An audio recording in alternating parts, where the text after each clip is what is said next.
তারকাদের ধর্মান্তরিত হওয়ার ঘটনা নতুন না, মাঝে মাঝে এরকম শোনা যায়।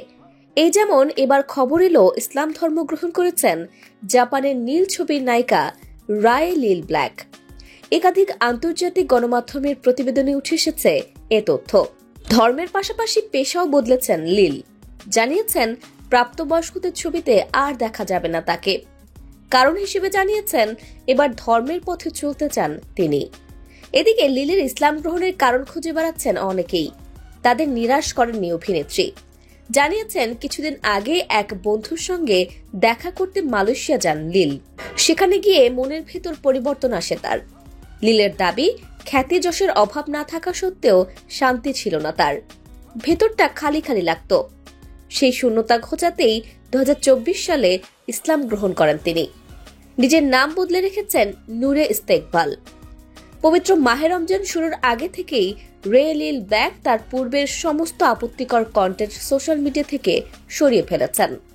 তবে অনেকেই বলছেন নীল ছবি ছেড়ে স্বাভাবিক ছবিতে ফিরে আসতেই ধর্মের আশ্রয় নিয়েছেন এই অভিনেত্রী। কেউ কেউ আবার বলছেন লাইক ফেম বাড়াতে এই ধান্দা বেছে নিয়েছেন অভিনেত্রী, যার সত্যতাও কিছুটা পাওয়া গেল। বিষয়টি অনুসন্ধানে বেরিয়ে এলেও ভয়াবহ তথ্য। এখনো নীল ছবির দুনিয়ায় প্রকাশ হচ্ছে এই অভিনেত্রীর ভিডিও, যা রীতিমতো অবাক করে দেয়। এই অভিনেত্রীর সাম্প্রতিক ভিডিও প্রকাশ হয়েছে 2 সপ্তাহ আগে, যদিও কেউ কেউ বলছেন সেটি আগে শুট করা। এদিকে অনেকে লিলকে নিয়ে কটাক্ষে মেতেছেন। জনপ্রিয়তা বাড়াতেই ধর্ম বদলেছেন বলে দাবি তাদের।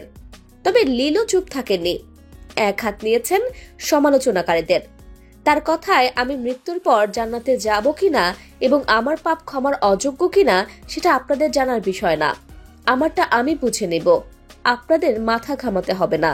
তবে কারো কারো মতে এই অভিনেত্রী যদি সত্যি ইসলামের ছায়াতলে আসতে চাইতেন তাহলে সে সব ধরনের সোশ্যাল মিডিয়া থেকে বের হয়ে আসতেন, পরিপূর্ণ ধর্মের পথ অবলম্বন করতেন, নিজেকে আড়াল করে ফেলতেন এই অভিনেত্রী।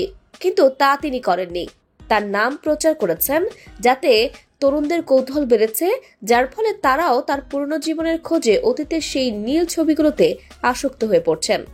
তবে এ বিষয়ে লিল জানিয়েছেন তার নাম ব্যবহার করে প্রকাশিত কোনো নতুন প্রাপ্তবয়স্ক ভিডিও প্রকাশ পেলে জানবেন তা ইসলাম গ্রহণের আগের সময়ের রেকর্ডিং।